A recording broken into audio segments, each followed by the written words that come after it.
যে কবর থেকে উঠবে আর জিবরিলকে জিজ্ঞাসা করবে, কাঁদতে কাঁদতে জিজ্ঞাসা করবে, ইয়াকুম ওয়ায়াবকি, উঠবেন কাঁদবেন আর জিজ্ঞাসা করবেন আমার উম্মত আমার ইস্তেকবালে আসে নাই, আমার উম্মত রিসিপশনে আসে নাই, আমার উম্মত কোথায়? জিবরিল একা কেন আসছো তুমি রিসিভ করতে আমাকে? আমার উম্মত কোথায়? তো বলবে আপনার উম্মত এখনো ওঠেই নাই। তো বলবে আমার উম্মত কি জাহান্নামের? তুমি আমাকে এমনি সান্ত্বনা দিতেছো, আমার উম্মত কি জাহান্নামের কিনারে চলে গেছে? তো জিবরিল ইসলাম কসম খাবে বিইজ্জতিকা ওয়া জালালিক মা শাক্কাল আরদা আহাদুন ইল্লা আনতা, আপনি ব্যতীত আল্লাহর কসম কেউ ওঠে নাই, আপনি শান্ত থাকেন, আপনার উম্মত এখনো ওঠে নাই। ওই নবী আমাদেরকে জান্নাতে নিয়ে যাওয়ার জন্য আসছেন, আমাদের জন্য সহজভাবে জান্নাতে নিয়ে যাওয়ার জন্য আসছেন। হায় হায় আমি কেমনে বোঝাবো, কোন সুযোগ হাতছাড়া করেন না। আমি আপনাদেরকে দুই একটা দেখাই। 70,000 বিনা হিসাব কিতাবে জান্নাতে যাবে। সারা দুনিয়া হলে বাগ বাগ হয়ে যেত, কিন্তু আল্লাহ রাসূল খুশি হন না, চেহারা মলিন হয়ে গেছে। জিবরিল জিজ্ঞাসা করছে চেহারা মলিন কেন? 70,000 তো বিনা হিসাব কিতাবে আপনার উম্মত জান্নাতে যাবে। বলছে মাত্র 70,000, 1.25 লক্ষ আমার সাহাবী, কিয়ামত পর্যন্ত উম্মতের কি হবে? আমিই তো কান্ডারি, আর তো কেউ কান্ডারি নাই, কি হবে? বলছে আপনি কি নিবেন না? বলে আমি অস্বীকার করতেছি না, কিন্তু যাও আল্লাহর কাছ থেকে বাড়ায়া নিয়ে আসো। তো গেছেন, আবার দৌড়ে আসছেন, বলছে বাড়ানো যাবে না, কিন্তু আল্লাহ আপনার চেহারাকে মলিন দেখতে চায় না, মলিন দেখতে পারেন আল্লাহ, সইতে পারেন আপনার চেহারা মলিন হওয়া। আল্লাহ অপশন দিয়া দিছেন, সুযোগ দিয়া দিছেন। 70,000-এর প্রত্যেক ব্যক্তি হাতে ধরা 70,000 করে জান্নাতে নিয়ে যাবে, যার দ্বারা পরিধি দাঁড়ায় 490 কোটি বিনা হিসাব কিতাবে জান্নাতে যাবে। ওই নবী আল্লাহ আমাদেরকে পাঠাইছেন, যার ওজুদ হায় হায় হায় হায়, যার খুশবু আর খুশবু, যার গাম জমা করতেন সাহাবায়ে কেরাম দাঁড়ায়া। ঈদের দিন খুশবুতে আতরের জায়গায় লাগাবেন। আরে জীবিত দশা তো জীবিত দশা, মৃত্যুর পরের কাহিনী আপনাদেরকে আমি শুনাইতেছি। আসেম রহমতুল্লাহ আলাই ছিলেন মদিনা মুনাওয়ারার ইমাম, বড় সুন্দর কেরাত ছিল তার।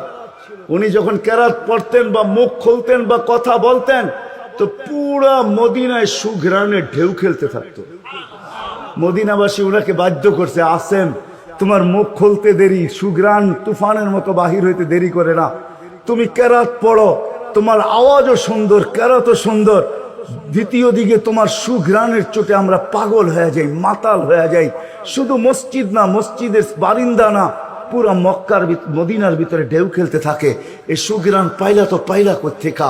বলছে স্বপ্নে আল্লাহ রসুল আসছিলেন, শাইখাইন আসছিলেন, আবু বকর ওমর রাদিয়াল্লাহু তাআলা আনহুমা। আল্লাহ রসুল বলছে একটু কোরআন শোনাও না। বলে আমি কোরআন শোনায়া যখন শেষ করছি, তো আল্লাহ রসুল বলছে আসেম জিব্বা বাহির করো। আমি জিব্বা বাহির করছি, আল্লাহ রসুল স্বপ্নে আমার জিব্বায় তার থুতুকে মাইখা দিছেন। ওই দিন থেকে সুঘ্রাণ বাহির হওয়া শুরু হয়ে গেছে। যার মরার পরে খুশবু এরকম, যার ওজুদ এরকম, যার অস্তিত্ব এরকম, হায় হায়, যার ছোঁয়া এরকম, যার ইশারা এরকম। গুই সবকে ইশারা দিছেন, শুধু ইশারা, আইয়ুহাদ দাব, ইশারা দিতে দেরি। গুই সব জিন্দা হয়ে চিৎকার দিতে বলতে দেরি নাই, লব্বাইক ওয়া সাদাইক ইয়া যাইনা ওয়াফা ইয়াউমিল কিয়ামা। ও দুজাহানের বাদশা, আপনার ইশারা ইশারা ছিল না, আমার ভাগ্য খুলা দিছে। সুবহানাল্লাহ। আজকে ওলামা হাদিসে দব পড়ে এবং পড়ায়, কিয়ামত পর্যন্ত হাদিসে দব গুই সাহেবের হাদিস চলতে থাকবে। বলছে আমার ভাগ্য খুলে গেছে, ভাগ্য। শুধু ইশারা, যার ছোঁয়া পাওয়ার পরে আগুন চিরদিনের জন্য হারাম হয়ে গেছে, হারাম। আনাস রাদিয়াল্লাহু তাআলা আনহুর দস্তরখানে আল্লাহ রাসূল খায়া খালি হাত মুছা দিছেন, ছোঁয়া লাগায়া দিছেন। আনাস বলে আমি মরা পর্যন্ত আমার এই দস্তরখানকে আমি কোনোদিন সাবান দিয়া পানি লাগাই নাই। যখনই পরিষ্কার করতে মঞ্চে আগুনের ভিতরে নিক্ষেপ করি, এ সমস্ত ময়লাকে খায়া ফেলে, আমাকে পরিষ্কার দস্তরখান ফেরত দেয়। সাহাবী রাসূল জিজ্ঞাসা করছে এই জাদু কই শিখলা? কয় জাদু না, এটা মুহাম্মদুর রাসূলুল্লাহর হাতের ছোঁয়া। হায় হায়। আনাস রাদিয়াল্লাহু, আব্দুল্লাহ ইবনে আব্বাস রাদিয়াল্লাহু তাআলা আনহু বলেন যে আল্লাহর রাসূল বাথরুমে যাবে, কিন্তু কোথাও পর্দা করার মতো জায়গা ছিল না। দূরে দূরে কতগুলা ঝাড়ি ছিল, বিক্ষুব্ধ ভাবে জঙ্গল ছিল। আল্লাহ রসুল বলে এদেরকে বলো না আল্লাহ রসুলের জন্য পর্দার ব্যবস্থা করতে। প্রত্যেকটা তার জায়গার থেকে উঠা মানুষের মতো হাঁটতে হাঁটতে আসছে, আর চতুর্দিকে গোল হয়ে জায়গা করে দিছেন। আল্লাহ রসুল ভিতরে ঢুকছেন, আর বাথরুমের পরে যখন বাহির হয়ে আসছেন, ইবনে আব্বাস রাদিয়াল্লাহু তাআলা আনহুকে আল্লাহ রসুল বলেন, জারিদেরকে বলো না এদের জায়গায় চলে যেতে। প্রত্যেকটা মানুষের মতো হাঁটতে হাঁটতে নিজের জায়গায় যায় লেগে গেছেন। ইবনে আব্বাস দৌড়ে গেছেন যে যায় দেখি কিছু আছে কিনা ওইখানে। তো ইবনে আব্বাস বলতেছে, ওয়াল্লাহি মা ওয়াজাদতু ইল্লা রায়হা, আমি ওইখানে সুঘ্রাণ ছাড়া আর কিচ্ছু পাইনি। যার সবকিছু সুঘ্রাণ, অজিত সুঘ্রাণ। হায় হায়, কেমনে বুঝাবো? সাহাবায়ে কেরাম বলতেছিলেন, জাবের রাদিয়াল্লাহু তাআলা আনহু বলতেছিলেন, হায় হায়, একটা সময় ছিল মানুষের মুখে থুতু দিত, আর আজকে একটা সময় চলে আসছে, চোখে দেখতেছি থুতু ফালাবে সবাই হাত বাড়ায় দাঁড়ায় আছে। কেন? হাতে দেন, মাটিতে না। কেন? শরীরে লাগাবো, চেহারায় মালিশ করব। মৌত কেন? জান্নাতে যাইও আর খুশবুর দরকার হবে না। যার অস্তিত্বের ভিতরেই খুশবু, ওই মুহাম্মদুর রাসূলুল্লাহ সাল্লাল্লাহু আলাইহি ওয়াসাল্লাম আসছিলেন যার দিদারের জন্য। আহা, কেমনে যে আপনাদেরকে আমি বোঝাবো। যার দিদারের জন্য, যার দর্শনের জন্য, যাকে দেখার জন্য। হায় হায় হায়। দ্বিতীয় ছুটির দিন ফেরেশতাদের কোন দিন ছিল জানেন? যেদিন মেরাজে যেতেছিলেন, মেরাজে ওই দিন ছুটি ছিল ফেরেশতাদের। ছুটি কিসের ছুটি? হ্যাঁ, সূরা এটাই বুঝাইতে চাইতেছে। ওই দিন ছুটি ছিল, আজকে আমার বন্ধুর দর্শন করবে, শুধু দর্শন। যার দিদারের জন্য ফেরেশতা পর্যন্ত কাতরাইতে থাকতেন। ফেরেশতা, আল্লাহ রসুল ঘুমায় রয়েছে, জাবের রাদিয়াল্লাহু তাআলা আনহু বসে আছে। ঘুমের থেকে যখন উঠছেন তো বলতেছে, ইয়া রাসূলুল্লাহ, আজীব কাহিনী। বলছে, কি? বলে, ওই দূরের গাছটা দেখা যায় না? বলে, হ্যাঁ। বলে, ওইটা পুরা শিকড় সহ উঠা মানুষের মতো হাঁটতে হাঁটতে আসছে, আর আপনার মাথার কাছে দীর্ঘক্ষণ দাঁড়ায় ছিল, আবার চলে যায়, জায়গায় লেগে গেছে। মনে হয় কোনোদিন সে এখান থেকে একটু নড়েও নাই, চড়েও নাই, আগের মতো সে লেগে গেছে। তো আল্লাহ রসুল বলছে, সে সব আল্লাহকে বলতেছিল, আল্লাহ, দূরের থেকে তো তোমার হাবিবকে দেখা যায়, কিন্তু একটু কাছে যেয়ে দেখলে হয় না? তুমি আমাকে একটু অনুমতি দাও না, আমি একটু কাছে যেয়ে ভালো মতো দেখি। তো আল্লাহ তাকে অনুমতি দিছে, সে উঠে আমার দর্শন লাভ করে ওইখানে চলে গেছে। যার দর্শনের জন্য গাছ সারা রাত্র পার হয়ে যাবে, আমার জীবন পার হয়ে যাবে, শানে মোহাম্মদ শেষ হবে না। যার শান আল্লাহ বয়ান করে, ওয়ারাফানা লাকা যিকরাক, ওয়ারাফানা লাকা যিকরাক, আলাম নাশরাহ লাকা সাদরাক, ওয়া ওয়াদানা আনকা বিজরাক, ওয়ারাফানা লাকা যিকরাক। যার জিকির আল্লাহ বলন্দ করেন আল্লাহ। আদম আলাইহিস সালাম, ও মেরে দোস্ত, আমি তো বলি শিশুর পিতা লুকিয়ে আছে সব শিশুরই অন্তরে, এমনটা কথা না। কথাটা ছিল শিশুর পিতা। শিশুর পিতা লুকিয়ে আছে শিশুর পিঠে, এটাই সত্য। হ্যাঁ, ও কাওয়াইবি উম্মিক ও সলবি আবিক ও কাওয়াইবি উম্মিক, সব শিশুর পিঠেই শিশু লুকায়িত আছে। সমস্ত জগতের অস্তিত্ব মুহাম্মদুর রাসূলুল্লাহর ভিতরে লুকায়িত ছিল। এই জন্যই তো আল্লাহ বলতে বাধ্য হয়েছেন, এই জন্যই তো রহমাতাল লিল আলামিন আল্লাহ বলছেন। রহমাতাল লিল আলামিনের মিনিংস এটা, সমগ্র সৃষ্টি বন্ধু আপনার ভিতরে লুকায়িত ছিল। আদম আলাইহিস সালামকে আল্লাহ বলেই দিয়েছেন, লাউলাহু লামা খালাকতুকা ইয়া আদম, উনি না হইলে তোমার অস্তিত্ব হতো না। ওই রসূল আল্লাহ আমাদেরকে দিয়েছেন আমাদেরকে জান্নাতে নিয়ে যাওয়ার জন্য। উনি আসছেনই আমাদেরকে জান্নাতে নিয়ে যাওয়ার জন্য। উনি আসছেনই আমাদেরকে গন্তব্যে পৌঁছানোর জন্য। উনি আসছেনই আমাদেরকে আমাদের ঠিকানায় পৌঁছানোর জন্য, সহজভাবে, কোনো কঠিন ভাবে না। এই জন্য চোখের পানি কখনো মুছে নাই, কখনো বন্ধ হয় নাই। জিবরিল মিকাইল জিজ্ঞাসা করছে, আপনি চোখের পানি থামে না কেন? বলছে, তোমাদের থামে না কেন? তো জিবরিল বলছে, যেদিন থেকে জাহান্নাম দেখছি ওই দিন থেকে চোখের পানি থামে না। মিকাইল বলছে, যেদিন থেকে শয়তানকে বিতাড়িত করা হয়েছে ওই দিন থেকে আমার চোখের পানি থামে না। আপনারটা থামে না কেন? বলে, যেদিন থেকে জান্নাত জাহান্নাম দেখে আসছি ওই দিন থেকে উম্মতের জন্য চোখের পানি থামে না। উনি আমাদের জন্য সহজ করছেন, সহজ করছেন। আমি আপনাদেরকে শেষ প্রান্তে চলে আসছি। এই যুগের উম্মতের জন্য বলছেন, কারো জন্য তো এটাও বলছেন আল্লাহ রসুল, যে এক জমানা আসবে। আবু দারদাকে বলছেন, আবু দারদা, রগিফ আবু জারকে বলছেন, আবু জার ওয়ালাউ রগিফ আনফা আবা জার, ও আবু জার তোর নাক যদি মাটিতে মলতেও থাকস, শুধু কালেমা যে পড়বে, সত্য দিলে যে কলেমা পড়বে আমার, তাকেও জান্নাতে আমি পৌঁছাবো। কেমন মনে করেন আপনি? ওলামাদেরকে জিজ্ঞাসা করেন, কোরআন যখন নাজেল হইতো তো উট পর্যন্ত মাটিতে বসা পড়তো, গর্দান লম্বা করে দিত। যে উটকে মরুর জাহাজ বলা হয় সে পর্যন্ত সহ্য করতে পারতো না। আল্লাহর রসুল ঘামাইতে থাকতেন। আল্লাহর রসুলের থেকে রেওয়ায়ত আছে, কাদার রু আইয়াখরুজ, আমার রু বাহির হয়ে যাওয়ার উপক্রম হইতো। কিন্তু অদ্দোহা যখন নাজেল হয়, সাউফা ইউতিকা রব্বুকা ফাতারদা, এখানে যখন পৌঁছেন তো এই কষ্টের ভিতরে জিবরিলকে বলতেছেন, জিবরিল থামো, আমি তোমাকে সাক্ষী রেখে, আল্লাহ বলতেছেন আমাকে রাজি করে ছাড়বে, আমি এখানে আল্লাহর কাছে কিছু চাইতে চাই। বলছে কি চাবেন? বলে তোমাকে সাক্ষী রেখে বলতেছি, ওয়াল্লাহি লান আরদা হাত্তা ইয়াকুনা ওয়াহিদ মিন উম্মতি ফিন নার, আমি আল্লাহর উপরে কখনো রাজি হব না যতক্ষণ পর্যন্ত আমার একজন উম্মত জাহান্নামে থাকবে, আমি রাজি হব না, না, না, না, না। ওই রসুল আসছেন এই মাসে, এই দিনে আসছেন আমাদেরকে জান্নাতে নিয়ে যাওয়ার জন্য। এই জন্যই আমাদেরকে শর্ট কোর্স দিচ্ছেন, নবীজির সুবাদে আল্লাহ আমাদেরকে শর্ট কোর্স দিচ্ছেন। আমি দেখাই আপনাদেরকে, দুই একটা দেখায় শেষ করতেছি। একটা রাত্র দিচ্ছেন 83 বছর। কত? কোন রাত্র? কদরের রাত্রি, ঠিক না? কারো যদি জীবনে একটা কদরের রাত্রিও মিলা যায়, আর সে যদি 80 বৎসরও বাঁচে, মারা যাওয়ার পরে যদি আল্লাহ জিজ্ঞেস করে কতদিন ছিল, 80 বৎসর, হিসাব দাও, তো বড় দাপটের সাথে সে বলতে পারবে যে এক রাত্রের দিয়া নেই, এক রাত্রই তো 83 বৎসর, 80 থেকে 80 বাদ দেন, আপনার কাছে আমি 3 বৎসরের পাওনা আছি, আপনি আমার কাছে কোনো পাওনা নাই। বলতে পারবে না? পারবে না। কত শর্ট কোর্স। লায়ালিন আশর, জিলহজের প্রথম 10 রাত্রি লাইলাতুল কদরের সমান, প্রত্যেকটা রাত্রি। ছোট ছোট প্যাকেজ নিয়ে আসছেন, শেষমেশ বলে দিচ্ছেন, উম্মত যদি 10 ভাগের উপরও আমল করো, হায় হায় হায়।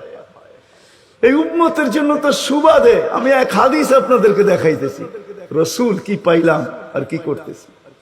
ওই রসুলের কারণে এই উম্মত জাহান্নামে যাবে, কিন্তু হাতকড়ি থাকবে না। এই উম্মত জাহান্নামে যাবে, পায়ে বেড়ি থাকবে না। জাহান্নামে যাবে, গলায় শিকল থাকবে না। এই উম্মত জাহান্নামে যাবে, চেহারা কালো হবে না। অথচ জাহান্নামীদের চেহারা কালো হবে, এই উম্মতের চেহারা কালো হবে না, একজনের চেহারাও কালো হবে না।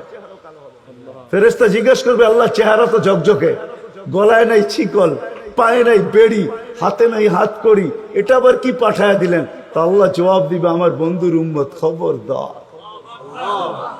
তো ফেরেশতা মালিক জিজ্ঞেস করবে, দারোগা হাতকড়ি নাই কেন? বলছে, যেই হাত উঁচুতে ব্যবহার হয় ওটা হাতে হাতকড়ি লাগে না, যেই পাও মসজিদের দিকে চলে ওই পায়ে বেড়ি লাগে না, যেই কপাল আমার কুদরতি পায়ে জীবনে একবারও আমাকে পাওয়ার জন্য ঠেকায়া দিছে, সেজদা করছে, ওই চেহারা কোনোদিন কালো হয় না, গলায় কোনোদিন চিকন লাগে না, 3 জায়গায় আগুন লাগাবে না। খবরদার, চেহারায়, হাতে, পায়ে, বাকি শরীরে লাগায়া দাও। আগুনকে যখন মালিক হুকুম দিবে ধরার জন্য, আল্লাহ আমাদেরকে শিখায় দিবে, স্মরণ করায় দিবে, আমরা কলেমা পড়তে থাকবো, আগুন আসবে আর যাবে, আসবে আর যাবে, ধরবে না। 1 বার 2 বার 3 বার হবে, মালিক কোরা চার্জ করবে, লাঠি চার্জ করবে, ধরিস না কেন? তো আগুন বলবে, লাইসালি সুলতানুন আলা মান ক্বালা লা ইলাহা ইল্লাল্লাহ মুহাম্মাদুর রাসূলুল্লাহ। এই কলেমা যে পড়ে তাকে ধরার ক্ষমতা আমার নাই। তারপরে আল্লাহ নিজে কি করবে? ইমাম কুরতুবী রাহমাতুল্লাহ আলাইহি লেখেন, ফাআমাতাল্লাহু মাউতাতান, আল্লাহ আমাদেরকে ঘুম পড়ায়া দিবে। মৌতের যেরকম ঘুমের দোয়া, মৌতের দোয়া আর ঘুমের দোয়া একই দোয়া। আমরা ঘুমের দোয়া পড়ি, আমুতু আহিয়া, আল্লাহ মরতে চললাম, কাল সকালে উঠাইলে উঠবো, না হলে আর কিয়ামতের আগে উঠবো না। তো ঘুমো মৌত, আল্লাহ ঘুম পড়ায়া দিবে, আজাব ঘুমের ভিতরে কমপ্লিট করে আল্লাহ বাহির করে নিয়ে নিবে। নবীর সুবাদে, নবীর সুবাদে। হায় হায় হায়, একটা পর্ব এরকমও আসবে, জানি না নারায়ণগঞ্জের মানুষ বুঝবে কি বুঝবে না। একটা পর্ব এরকমও আসবে নবীর সুবাদে, একটা পর্ব এরকমও আসবে নবীর সুবাদে, এরকম একটা পর্ব আসবে। আল্লাহ জিবরিলকে ডাইকা বলবে যে আরশের সাথে কান লাগাও, তো দেখবে যে আরশের সাথে কান লাগায় একটা ক্ষীণ আওয়াজ আসতেছে, যেইখান থেকে বলতেছে, হান্নান মান্নান আনকিযনি, ও হান্নান মান্নান আমাকে বাঁচানা। তো জিবরিল বলবে বড় ক্ষীণ আওয়াজ, হান্নান মান্নান বলে বাঁচাইতে বলতেছে। বলছে জিবরিল দৌড়ায় যাও, আমার বন্ধুর উম্মত আমাকে বাঁচানোর জন্য ডাকতেছে। জিবরিল যাবে দোজখের কাছে, মালিকের কাছে যাবে। মালিক লিস্টি দেখা বলবে কেউ বাকি নাই, আখরাস তো সবাইকে বাহির করে দিছি। ফিরে আসবে, আবার শোনাবে, আবার যাবে, আবার ফিরত আসবে। তৃতীয়বার এসে আল্লাহর ঠিকানা বলে দিবে, যাও দোজখের ওই অথই তলদেশে যায় দেখো, কয়লার মতো কয়লা হইতে হইতে পোকার পোকার রূপ ধরে গেছে, উপরে পড়া আছে, ওইখানে যে কান লাগাও। তো দুইজনে যে কান লাগাবে, তো দেখবে ওইখান থেকে ক্ষীণ আওয়াজ বাহির হইতেছে, ইয়া হান্নান ইয়া মান্নান আনকিযনি, ও হান্নান ও মান্নান আমাকে বাঁচা না। ওই আওয়াজ আল্লাহর আরশের সাথে এসে টক্কর মারবে, ওইখান থেকে উঠায় নিয়ে আসবে। বলবে আমার বন্ধুর উম্মত উঠায় নিয়ে আস, আমি ওয়াদা করছি আমার বন্ধুকে রাজি করে ছাড়বো, আমি ওয়াদা করছি লা ইউখজিহি ফি উম্মতিক, তার উম্মতের ব্যাপারে আমি কপালে ভাঁজ পড়তে দিব না। আমার কথা কিন্তু শেষ জায়গায় চলে আসছে। ওই রসুল, ওই নবী আমাদেরকে আল্লাহ দিয়েছেন আমাদেরকে জান্নাতে নিয়ে যাওয়ার জন্য। মেরে দোস্ত, শুধু ওনার অস্তিত্ব না, উনি একটা আদর্শ নিয়ে আসছেন, উনি একটা কেরিয়ার নিয়ে আসছেন, উনি একটা জীবন নিয়ে আসছেন।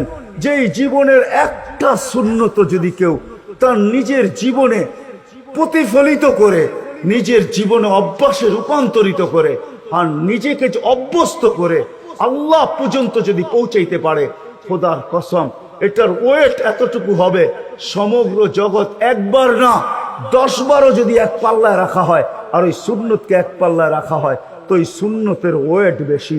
সমগ্র জগৎ এক না 100 কোটি বারও যদি হয়, তা সমগ্র বান্ডারের সাথে যে দাম না হবে, যতটুকু দাম না হবে, আল্লাহর রসুলের এক সুন্নতের এর চেয়েও কোটি গুণ বেশি দাম। বিদায় আপনাদের পায়ে হাত রাখা বলি, আসেন 12ই রবিউল আউয়ালের এই রজনীতে, যদিও দিন পার হয়ে গেছে, 13 তারিখের রাত্রে আমরা পড়ে গেছি। ইখতিলাফ হিসাবে 13 তারিখও পাওয়া যায়, যে 13 তারিখে আল্লাহ রসুল দুনিয়াতে আসছেন।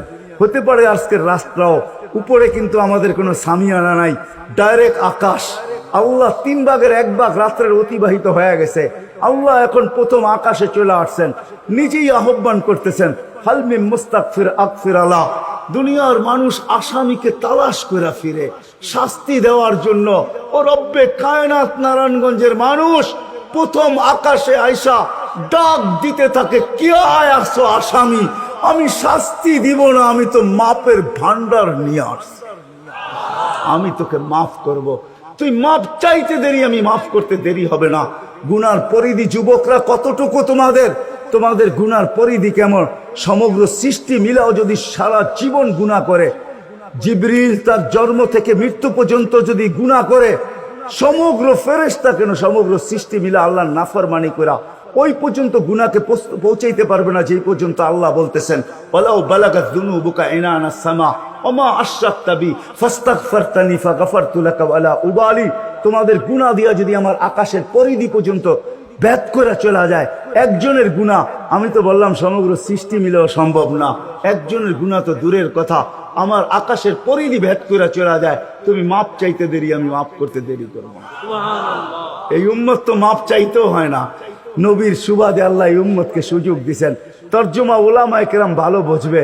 আল্লাহ নিজেই বলে, এই উম্মত যখন চিৎকার দিয়া মাথায় হাত দিয়া বসা পড়ে, আর চিৎকার যখন দেয়, হায় আমি বুঝি শেষ হয়ে গেলাম, ফালাম্মা তায়াক্কানতা বিল বাওয়ার ওয়া যানানতা আন্নাকা মিন আহলিন নার মানাহতু ইলাইকা রিদওয়ানি ওয়াল্লাইতু ইলাইকা গুফরানি কুলতু লাকা লা তাহজান গফারতু লাকা যুনুবা ওয়াল আওসার ওয়া লিআজলিকা সাম্মাইতু নাফসি আল আজিজুল গফফার। আল্লাহ বলে, এই উম্মত যখন মাথা ধরে চিৎকার দেয়, আমি বুঝি শেষ হয়ে গেলাম। আল্লাহ বলে, আমি আমার জায়গায় থাকতে পারি না, আমি দৌড়ায় ছুটে আসি। আমি আসার আগে আমার মাগফিরাতের চাদর দিয়া একে ঢাইকা নেই, আমার রহমতের চাদর দিয়া, আমার রেজার চাদর দিয়া একে ঢাইকা নেই, মাগফিরাতের ভিতরে ডুবায়া নেই। আমি এইসব পিঠে হাত বুলাইতে থাকি আর বলি, চিন্তা করার কোনো কারণ নাই, তোর ডাক আমাকে থাকতে দেয় নাই, আমি চলে আসছি, আমার রহমতের জোশ চলে আসছে, তুই মাফ না চাইলেও মাফ করে দিলাম। মোহাম্মদুর রাসূলুল্লাহ সুবাদে বিদায় নারায়ণগঞ্জের মানুষ, আমি যুবকদেরকেও বলবো, মা বোনদেরকেও বলবো, সবাইকে বলবো, শুধু আমাদেরকে জান্নাতে নিয়ে যাওয়ার জন্য আসেন নাই, একটা সুন্দর জীবন আমাদেরকে দেওয়ার জন্য আসছেন। 60-70 বছর একটা সুখের জীবন দেওয়ার জন্য আসছেন। 60-70 বছর একটা আনন্দের জীবন দেওয়ার জন্য আসছেন। 60-70 বছর একটা এনজয়মূলক জীবন দেওয়ার জন্য আসছেন। আমরা যেটাকে এনজয় বলি এটাকে এনজয় বলে না। আপনি আমাকে কোনো থিওরি দিয়ে বুঝাইতে পারবেন না। আমি গত মাসেরই 23 তারিখে আমার 1 মাসের আমেরিকার সফর ছিল। আমি সফর শেষ করে আসছি প্যান্ডামিকের ভিতরেও, এই করোনার ভিতরেও। আমাকে বুঝাইতে হবে না, আমি দুনিয়া চষা মানুষ, আমি চষতে চষতে শেষ করে ফেলছি। আমাকে বুঝাইতে হবে না, আমি মানুষকে বড় কাছের থেকে দেখি। আপনি আমাকে বুঝাইতে হবে না। যেগুলাকে আমরা এনজয়ের সংজ্ঞা দিই এগুলা এনজয় না, যেগুলাকে আমরা সুখের সংজ্ঞা দেই এটা সুখ না। যেটাকে আমরা বলি হ্যাপি, এটার নাম হ্যাপি না। আল্লাহর রাসূল এক হ্যাপি জীবন দেওয়ার জন্য আসছেন, এক এনজয়মূলক জীবন দেওয়ার জন্য আমাদেরকে আসছেন, এক সুখের জীবন দেওয়ার জন্য আসছেন, এক সুখের জীবন দেওয়ার জন্য আসছেন। সাহাবারা সুখী ছিল, কসম খোদা। আমরা দৌড়ায় দেখছি, কিন্তু আমরা এখন পর্যন্ত কোনো ব্যক্তি বুকে হাত দিয়ে বলতে পারবে না যে আমি কোনো সম্পর্ক নিয়ে সুখী। কেউ বলতে পারবে না কোনো সম্পর্ক নিয়ে সুখী। কেউ বলতে পারবে না আমি অর্থ নিয়ে সুখী। কেউ বলতে পারবে না আমি পদ নিয়ে সুখী। কেউ নিজে বলতে পারবে না এনাফ, এই শব্দটা কেউ বলতে পারবে না, সুখী বলতে পারবে না।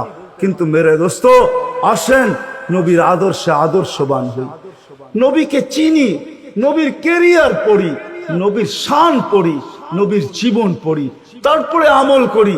একটা সুন্নত ঘরে আমল করে দেখেন সবাই মিলা, ওই ঘরের ভিতরে আল্লাহ সুখের বন্যা বয় দিবে। বন্যা, সুখের সুখ হবে না, সুখের বন্যা হবে। বন্যা, সাহাবাদের জীবনে সুখের বন্যা ছিল। বন্যা, ঘরে কিচ্ছু ছিল না, আমি মানি। আজকেও অনেক আলেম ওলামা আছে যাদের ঘরে কিচ্ছু নাই, কিন্তু যা দেখবেন সুখ আছে। সুখ, সুখ, রাগ হবেন না, সুখ আছে, সুখ আছে। কয়জন বলতে পারবেন যে আপনাদের পাও টিপা ঘুমের থেকে উঠায় আর পাও টিপতে টিপতে আপনাদেরকে ঘুম পড়ায়? আলেম ওলামা বহুত বলতে পারবে যে আমাদেরকে পাও টিপতে টিপতে উঠায়, পাও টিপা টিপা আমাদেরকে ঘুম পড়ায়। এর চেয়ে বড় সুখ কি চান? এর চেয়ে বড় সুখ কি চান? ডেলি মাথায় তেল লাগায় দেয়, পায়ে তেল লাগায় দেয়, আঙ্গুল ভুলাইতে ভুলাইতে ঘুম পড়ায় দেয়। ঘুমাও, সারাদিন পরিশ্রম করে আসো। ওই হাদিসের মেসদাক, সেটা ফাতেমা রাদিয়াল্লাহু তাআলা আনহু বলছিলেন, খারাজা জাওজুহা মিন বাইতিহা হাসিনা তাতাশাব্বাকাত। আলী, তুই ঘর থেকে বাহির হস, আমার দিলটা চুরমার হয়ে যায়। আব্বা শিখায়া দিছেন, আমার দিলটা ব্যথায় ভাঙ্গা পড়ে। তুই কেন বাহির হলি ঘর থেকে? তাতাশাব্বাকাত, আমি রাস্তা দেখতে থাকি, শুধু দেখতে থাকি না, তুই আসার আগেই আমি দরজায় তুই পিঠ লাগায় দাঁড়ায় থাকি। আলী, তুই যখন টোকা দেস তো টোকা দরজায় পড়ে না, আমার পিঠে পড়ে, 1 টোকায় খুলা দেই। আলী বলে, এই জন্যই তো আজ পর্যন্ত কোনোদিন 2 টোকা দিতে হইল না, 1 টোকাই তুমি খুলা দাও। বলে, যুকিরতা মাই, আমার নাম যখন উচ্চারণ হবে বন্ধু, তোমার নাম উচ্চারণ হবেই হবে। আমি আমার নামের সাথে তোমার নামটা মিলায় রাখছি। যাকে আল্লাহ 1000 বছর সৃষ্টির 1000 বছর আগে যার আল্লাহ পরিচয়ের ডঙ্কা বাজাইতেছেন, ইয়াসিন 1000 বছর আগে পড়ছেন, তখন আল্লাহ বসাইতেছে ইয়াসিন আল কোরআনিল হাকিম। আমি তো বলি উলামা বুঝবে, ইয়াসিন আল কোরআনিল হাকিম ইন্নাকা লামিনাল মুরসালিন। আমি তো বলি ইন্নাকা ওকে বলা চলে যে সামনে উপস্থিত বসা, আরবি গ্রামার এটাই বুঝায়। আল্লাহ মনে হয় বন্ধুকে সামনে বসাই বলতেছিলেন ইন্নাকা লামিনাল মুরসালিন। আমার মনে হয় পেটে হাত রাইকেই বলতেছিলেন ইন্নাকা লামিনাল মুরসালিন। বন্ধু, আপনি নবী হিসাবে প্রেরিত বন্ধু। ওই রাসূল কি রাজি? একটা সুন্নত শিখবেন। হ্যাঁ, কে কে ওয়াদা করতে পারেন? ওয়াদা, কিন্তু ওয়াদা দূর দূর পর্যন্ত। যদি নবীর মোহাব্বত থাকে আপনার ভিতরে, একটা সুন্নত ডেলি শিখবেন, ওটাকে নিজে জীবনে অভ্যস্ত হন। নবীর যুবকদের পায়ে হাত রেখা বলে শিখো, নবীর কেরিয়ার শিখো, নবীর শান শিখো। ফেসবুকে উল্টা পাল্টা জিনিস দেখো না, উল্টা পাল্টা প্রচার করো না, নবীর শান প্রচার করো, নবীর শান শিখো। আমাদের কোন নবী? কোন নবী আল্লাহ দিছেন, তার শান শিখো, তার শান প্রচার করো, তার কেরিয়ার প্রচার করো। নবীর খাওয়া কেমন ছিল, হায় হায়। শুধু শুধু আল্লাহ বলেন নাই ইন কুনতুম তুহিব্বুনাল্লাহ ফাত্তাবিউনি ইউহিব্বুকুমুল্লাহ। শুধু আল্লাহ ভালোবাসবে না, তোমাকে চুমা দিবে না, তোমাকে বুকে জড়াবে না, তোমাকে আল্লাহ নৈকট্য দিবে না, বন্ধুত্ব দিবে না। ওয়াগফির লাকুম যুনুবাকুম, আল্লাহ ওয়াদা করতেছে গুনাহ মাফ করলেও মাফ, না করলে তো নাই, করলে মাফ মাফ মাফ মাফ মাফ। কেন? ওয়াদায় সিগনেচার করে, ডিডে সিগনেচার করে ফেলছি, আমার বন্ধুকে আমি লজ্জিত করব না। হায় হায় হায়। কিয়ামতের দিন যার আমলনামার সামনে ঝুঁকবে না, আল্লাহ রসুল দাঁড়ায় আল্লাহর দিকে দেখবে আর বলবে আমা কুনতা লা ইউখজিকা ফি উম্মতিক, আপনি কি বলেন নাই যে আপনি আমাকে উম্মতের ব্যাপারে লজ্জিত করবেন না? পাল্লা তো সামনে ঝুঁকে না, কি করব? তো আল্লাহ বলবে বন্ধু রহমতি, রহমত দিয়ে ঝুঁকায় দিব। তো আল্লাহ রহমত দিয়ে পাল্লা ঝুঁকায় দিবে, আল্লাহর রসুলকে আল্লাহ হাসায় দিবে। ফায়াবতাসিম, আল্লাহর রসুল হাইসা উঠবে, বাহ ঝুঁকা গেছে। হাউজে কাউসার নিজের হাতে পান করাবে। করবো তো ইনশাআল্লাহ। আল্লাহ আমাদের সবাইকে আমল করার তৌফিক দান করেন। ওমা আলাইনা ইল্লাল বালা।